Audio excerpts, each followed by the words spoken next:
ये बहुत इंपॉर्टेंट चीज़ है। अच्छा, हमको कोई बताने वाला था नहीं। जब हमने इंडस्ट्री स्टार्ट की थी ना सन 2008 या 9 में, उस टाइम के स्टाइलिश कैसे होते थे मालूम है? उस टाइम के स्टाइलिश ऐसे होते थे सन 2008 और 9 के। 5 डिग्री तो आप लोगों को पता ही होगा जो फीमेल हेयर कट करता है। तो अगर उसको 90 डिग्री पे हेयर कट करना है ना, तो हम लोग नॉर्मली क्या करते हैं, कैसे करते हैं, ऐसे लेते हैं सेक्शन को और ऐसे कट करते हैं। करेक्ट? हम लोग कैसे करते थे मालूम है? वसीम। तुम्हारा? नितिन। और आपका? अंकित। कुमार। आपका? फहीम। और आपका?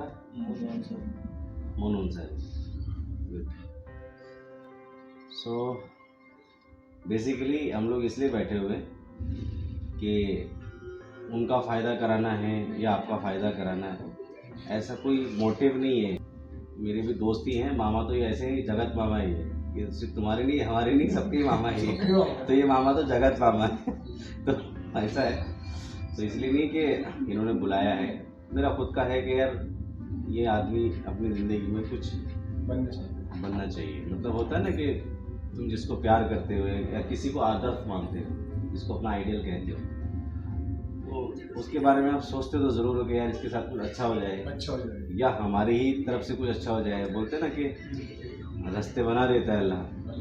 हो सकता है कि आपको मेरे लिए फरिश्ता बना के भेज दे, आपके थ्रू कोई काम हो जाए। अल्लाह खुद तो नहीं आएगा ना, तो बंदों को ही बनाता है ना। तो इसी तरीके से हमें इनसे मोहब्बत है, ये हमसे मोहब्बत करते हैं, तो हमें इनकी हर एक चीज़ से प्यार है कि यार कहीं ना कहीं। और हम लोग कैसा सेम इंडस्ट्री से हैं, तो कुछ एक्सपीरियंस ऐसे इन्होंने मेरे साथ किए हैं। उनको लगता है कि यार शायद थोड़ा अच्छा प्ले कर रहा है, तो मेरी जो टीम है उसको थोड़ा मोटिवेट कर दें। तो मुझे भी लगता है कि नहीं यार, मेरी मामा की जो टीम है, मैं उसको थोड़ा मोटिवेट करूँ, बिकॉज मैं अपनी टीम। साहिल भी जो इस टाइम आपके सीनियर हैं इस सैलून के, वो सन 2013 या 14 में शायद मुंबई आए थे, और वो भी अनट्रेंड थे। वहाँ से उन्होंने ट्रेनिंग स्टार्ट की है अपनी। थोड़ा बहुत बार्बर शॉप से आए थे, वो काम करते थे, बट देखा होगा आपने, कुछ तो नोटिस किया होगा अच्छा उनके भी सामने, उनके काम से कि नहीं यार कुछ तो बेहतर करता होगा। हो सकता है साल खाली सीजर को भी अच्छा चलाता हो, कुछ तो अच्छा करता होगा ना। हाँ। तो ये इसलिए हुआ है क्योंकि पेशेंस दिखाया है उसने आदमी ने, और अपनी इंडस्ट्री को अपना पैशन बनाया है। हमारी जो साइड के लोग हैं, बिजनौर, यूपी, ज़्यादातर लोग, सही आप देख सकते हो जितनी भी यंग जनरेशन है वो मैक्सिमम इस इंडस्ट्री में आ रही है। गलत तो नहीं कह रहा हूँ? अब आ तो रही है, पर आने के बाद उसे समझ में आता है कि करना क्या है, और कुछ को तो समझ में ही नहीं आता है। यही प्रॉब्लम। ये जो इंडस्ट्री है ना, बेसिकली मैं इंडस्ट्री से रिलेटेड बात करने वाला हूँ। ये जो इंडस्ट्री है ना, इस इंडस्ट्री को हमारी साइड के लोगों ने, इवन अगर आप किसी और प्लेस के लोगों को ये काम करते हुए देखोगे ना, तो उनके काम में और आपके काम में कोई फ़र्क नहीं होगा। सीजर को वो भी चला रहे हो और आप भी चला रहे हो, पर आपने एक चीज़ नोटिस की होगी, उनके बिहेवियर में और उनके एटीट्यूड में ज़मीन आसमान का फ़र्क है, हम में और उनके। किए नोटिस कभी? और अगर नहीं किए ना तो आज की बात करना। और वो ये नेचर होना चाहिए कि ऑब्जर्वेशन आना चाहिए उसमें। ऑब्जर्वेशन मीन्स कि आप देख के फटाक से उसको कैच कर लो, और फिर आप उसको प्रोसेस करो अपने दिमाग से, अपने दिल से, कि क्या सही है क्या गलत है, फिर आप उसको अप्लाई करो। बेसिकली ये बेहतर तरीका होता है। दुनिया में सब तरीके के लोग हैं, कुछ नेगेटिव कहेंगे, कुछ पॉजिटिव कहेंगे, ठीक है? तो ये बेटर तरीका होता है कि आप सुनो सबकी, आप गलत भी सुनो, सही भी सुनो, पर आप उसको प्रोसेस करो फिर अपने दिमाग से, अपने दिल से, कि मुझे और मेरी लाइफ के लिए क्या सही होगा, और फिर उसको फ्लोर पे या आप जहाँ कुछ भी जो भी परफॉर्म कर रहे हो, जिस इंडस्ट्री में भी परफॉर्म कर रहे हो, फिर उसको अप्लाई करो। तो आसानी होगी उससे आपको जॉब करने में भी और आपको परफॉर्म करने में भी, ठीक है? तो हमारी साइड के लोग, टॉपिक थोड़ा सा अलग जा रहा था, वापस से वहीं आ जाता हूँ। हमारी साइड के जो लड़के हैं, जो हमारी जैसी यंग जनरेशन, वो मैक्सिमम हमारे यूपी और बिहार के लोग इस इंडस्ट्री को ज़्यादा चूज़ कर रहे हैं। हाँ, बिकॉज बेसिकली हुआ क्या है कि हमारे यहाँ एक प्रॉब्लम है यूपी के अंदर हमारे सिस्टम में बड़ा प्रॉब्लम है। एजुकेशन तो बहुत अच्छी है, क्योंकि सारे जितने भी इतिहास लिखे गए वो यूपी से ही लिखे गए हैं, एजुकेशन के मामले में भी और पॉलिटिक्स के मामले में भी और क्राइम के मामले में भी। सारे इतिहास वहाँ से ही रचे गए हैं इंडिया के अंदर। और उसके साथ साथ ना हमारे जैसे लोगों को बड़ा प्रॉब्लम आता है कि हमारे जैसे लोग एजुकेशन इसलिए नहीं कर पाते क्योंकि हमारे फैमिली बैकग्राउंड, हमारे फैमिली के जो नेचर है, हमारे फैमिली के जो बिहेवियर है वो वैसे नहीं है, प्लान नहीं है, प्री प्लान नहीं होते हमारे यहाँ की जो फैमिलीज है। तो उसकी वजह से ये सारी चीज़ें होती है, हम लोग एजुकेट नहीं हो पाते तो फिर बाद में जो मिलता है वो कर लेते, करते करते फिर ख्याल आता है यार मुझे ये करना ही नहीं था, ये मेरा पैशन नहीं था, मुझे कुछ और करना था। और फिर वो जो कर रहा होता ना तो वो खुद तो प्रॉब्लम में है ही, और वो फिर दूसरों को भी प्रॉब्लम कर रहा है। समझ में आया मैं क्या कहना चाह रहा हूँ? एग्जाम्पल, अगर आप स्कूल में थे और आपकी स्कूल में नहीं जमी या नहीं पढ़ पाए, फैमिली का इशू हो या अपना पर्सनल हो, कुछ भी हो सकता है, और फिर आपने डिसाइड कर लिया कि मैं पढ़ूंगा नहीं, फिर आप बाहर निकले दुनिया में, और फिर आप जब दुनिया में आए तो आपने देखा यार क्या इजी है। हर आदमी इजी ही चूज करता है, डिफिकल्ट कोई चूज नहीं करता है ना? तो इजी मतलब ये सबसे ज्यादा इजी ये है काम करने के मामले में। कहावत सुनी होगी ना, गांव में हर आदमी कहता था अरे ठंडी छांव का काम है, या तो पेड़ के नीचे काम करेगा या एसी में, है ना? तो ये उसने हमारा ऐसा माइंड सेट किया है कि हमने उससे ज्यादा सोचा ही नहीं कि या तो पेड़ के नीचे काम करेगा या एसी में। तो हमारा माइंड सेट ऐसा हो गया, हमने उससे ज़्यादा सोचा ही नहीं। हमने क्या सोचा कि ठंडी छांव में काम करना है, आसान का काम, आसानी का काम। तो उससे हुआ कि हमारा माइंड ब्लॉक हो गया। जबकि प्रोफेशनलिज्म जब आप अपने अंदर लाते हो, एग्जाम्पल जब आप बार्बर शॉप में थे ना, तो आपके ऊपर इतनी जिम्मेदारी, इतनी रिस्पॉन्सिबिलिटी नहीं थी काम करते थे, नहीं करते थे, शाम को इंसेंटिव भी आप 50% लेते थे, अपने घर चले जाते थे। वो होता है लेबर काम। बार्बर शॉप में जो लोग करते हैं ना उसको बोलते हैं लेबर काम, कि जब तक मन किया तब तक किया। जब आप प्रोफेशनल सैलून्स में आ जाते हो, जब आप प्रोफेशनलिज्म चूज करते हो, तो आपकी रिस्पॉन्सिबिलिटी और आपकी जिम्मेदारी ज़्यादा बढ़ जाती है। फिर आपका काम करना, आपका चलना, आपका बैठना, आपका बात करना, आपका टीम के साथ कनेक्ट रहना और टीम वर्क करना, हर एक चीज नोटिस किया जाता है। और अगर आपको ये गलत फहमी है कि मैं यहाँ कौन देख रहा है, तो यहाँ देख कोई नहीं रहा है, पर तुम्हारे अंदर कोई बदलाव नहीं आ रहा है। बोलते ना कि जिसको सिगरेट पीने की लत है ना, वो किसी के कहने से नहीं छोड़ेगा, अपने आप ही छूटेगी जिस दिन छूटेगी, या तो मजबूरी में छूटेगी। तो जो तुम्हारी लत लगी है ना, तुम्हारे एटीट्यूड के, तुम्हारे बिहेवियर की, तुम्हारे, ये मेरे कहने से या किसी के कहने से नहीं छूटेगा। ये आपको खुद प्रोसेस करना होगा। मैं भी हो सकता कुछ आपके अपोजिट बात करके चला जाऊं, या आपके लिए पॉजिटिव हो या नेगेटिव हो, या आपके अगेंस्ट बात हो सकता है, मैं आपके खिलाफ बात कर रहा हूँ, कोई हो सकता है इनको कोई बात पसंद ना आए मेरी, हो सकता है। तो जरूरी नहीं कि मेरी हर बात पे अमल करो, सुनो मेरी, पर अपने दिमाग से प्रोसेस करो कि यार ये बंदे ने इस इंडस्ट्री से रिलेटिव इतना क्या सीख लिया है जो हमें बता रहा है। फिर प्रोसेस करो उस पर, फिर वर्कआउट करो कि यार ये सही है, ये गलत है, ये मेरे फायदे का है, मेरा नुकसान का है, सेट का इसका नुकसान होगा कि नहीं होगा। तो ये सारी चीज़ों को प्रोसेस करते हुए फिर फाइनल डिसीजन लो कि नहीं यार मुझे अपने आप को ना ऐसा बनाना है, ठीक है। तो बार्बर शॉप में जो काम करते हैं ना, उनको कहा जाता है स्टाइलिस्ट, बार्बर उनको कहा जाता है बार्बर। और उसके बाद जब यूनिसेक्स या प्रोफेशनल सैलून में जो सिर्फ जेंट्स का काम करता है उसको कहा जाता है स्टाइलिस्ट। और लेडीज का भी अगर काम करेगा तो फर्स्ट कैटेगरी उसकी स्टाइलिस्ट में ही आती है। उसके बाद का जो डेजिग्नेशन है वो होता है मास्टर स्टाइलिस्ट, फिर होता है आर्ट डायरेक्टर, फिर होता है क्रिएटिव पर्सन, ठीक है। तो ये स्टेप है हमारे। और हमारी इंडस्ट्री का भी एक प्रॉब्लम है, मैं एग्री करता हूँ उस चीज़ से, कि जब किसी ने बताया ही नहीं तो हम वहाँ उसको ड्रीम कैसे बनाएंगे कि मुझे ये बनना है। होता है ना, जैसे पुलिस भर्ती में है, पहले हवलदार, इंस्पेक्टर, फिर पुलिस चौकी इंचार्ज, फिर उसके बाद ऐसे स्टेप बाय स्टेप, तो उनको पता है, तो उनके माइंड में सेट रहता है कि नहीं, फोकस रहता है कि मुझे ये बनना है। तो भलाई से वो हवलदार से स्टार्ट करे, पर उसे प्रोसेस पता है कि नहीं मुझे ये बनना है, तो ऐसा से जाना पड़ेगा। हमारी इंडस्ट्री का भी एक प्रॉब्लम है कि कोई बताता नहीं है। अच्छा बताते हैं, ऐसा नहीं कि नहीं बताते, और वो जहाँ बताते ना वो बहुत ऊंचा प्लेटफॉर्म है, तो वहाँ तक भी पहुँचने की कोशिश करनी है आप लोगों को। तो वो सब पता कब होगा? वो सब तब होगा जब आप लोगों का माइंड फ्री करोगे आप लोग, और इसी इंडस्ट्री पर फोकस करोगे, कहीं और दिमाग नहीं चलाओगे। और कहीं और दिमाग चलाने का मतलब है कि जिस टाइम जिस वक्त आपको जो प्लेस मिलता है ना, उसमें अपना 100% दो। वहाँ एक सेकंड भी और एक दिन भी मिस मत करो, ये सोच के कि मैं तो वहाँ चला जाऊंगा 1 महीने बाद, फिर मुझे यहाँ का क्या करना है। नहीं, यही गलत है।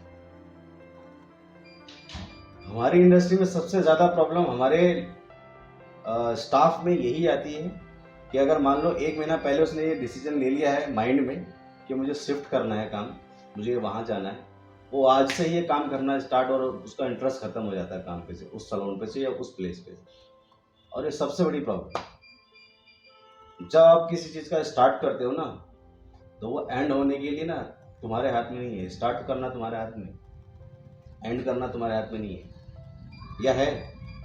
तुमने जब कभी ज़िंदगी में अगर कोई गुटखा या बीड़ी सिगरेट पीता हो, तो स्टार्ट करना तुम्हारे हाथ में था, या तुम्हारे दोस्त ने कहा हो, या तुमने खुद खाया हो, तो वो तुम्हारे हाथ में था। पर अगर तुम एंड करना चाहो तो तुम्हारे हाथ में है? सही बात नहीं है तुम्हारे ही हाथ में, पर तुम कितनी भी कोशिश कर लो नहीं होता है।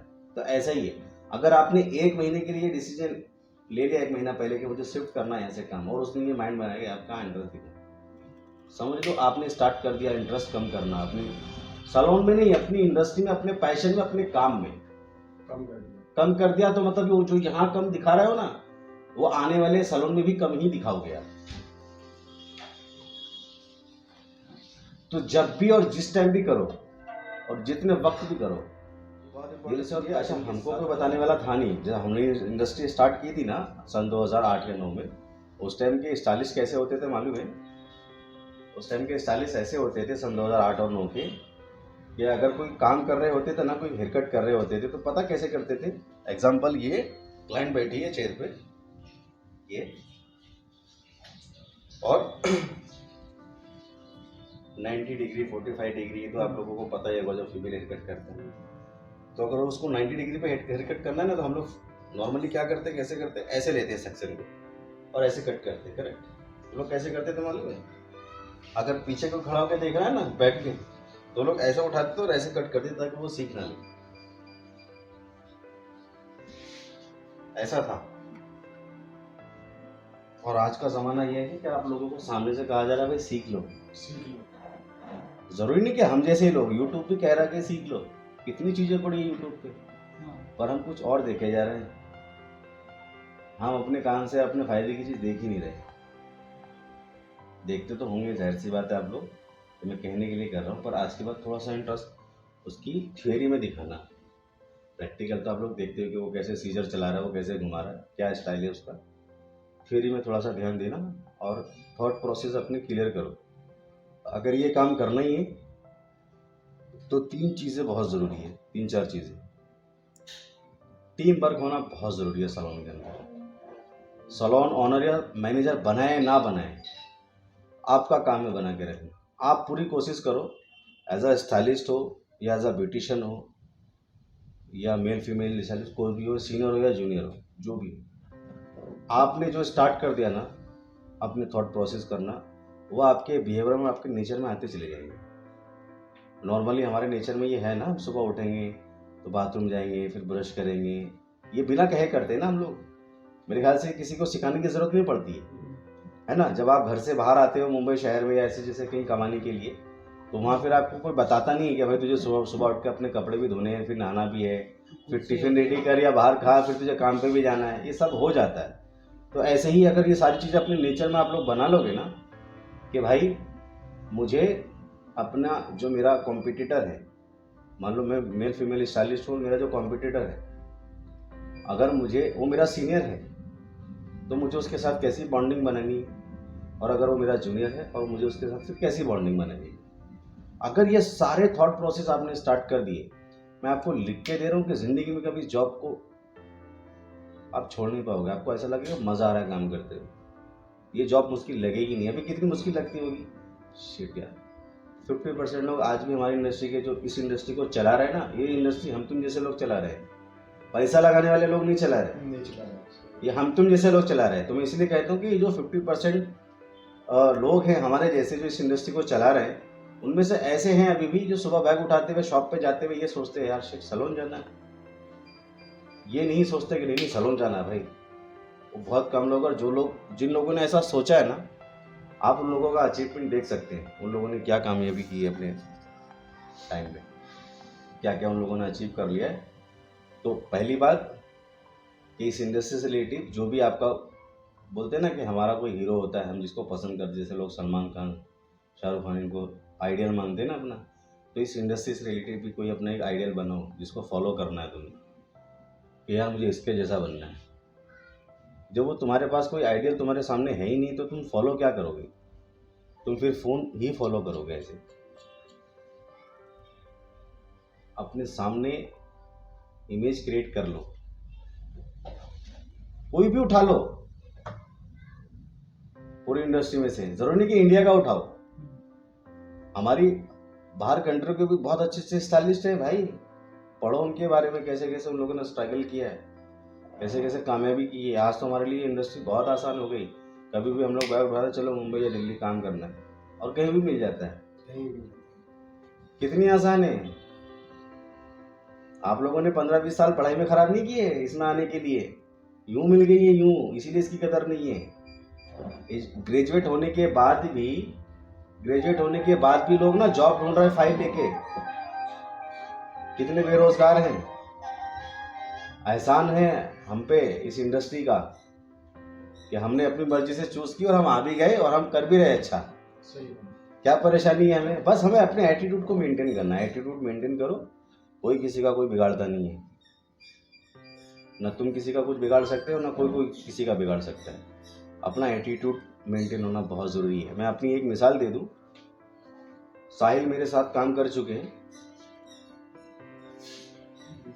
मेरा जितना भी एक्सपीरियंस रहा लेके बार्बर शॉप से और अब तक का,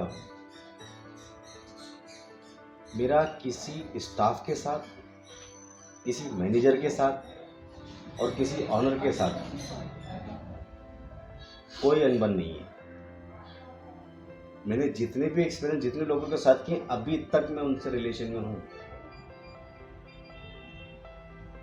ये मैं ऐसा नहीं बोल रहा हूँ कि मैं बहुत बड़ा आदमी। मैंने जब ये देखा था ना कि नहीं भाई इसके अलावा मुझे वो दूसरी इंडस्ट्री काम आने वाली है नहीं, तब मैंने अपने थॉट प्रोसेस करने स्टार्ट कर दिए थे कि भाई अब मुझे अगर इसमें काम करना है तो मुझे काम लेना भी आना चाहिए और करके देना भी आना चाहिए। आप दो हाथ से ना बाल नहीं फाड़ सकते सलून के अंदर। क्या कितना टारगेट दे दोगे आप लोग दो हाथों से?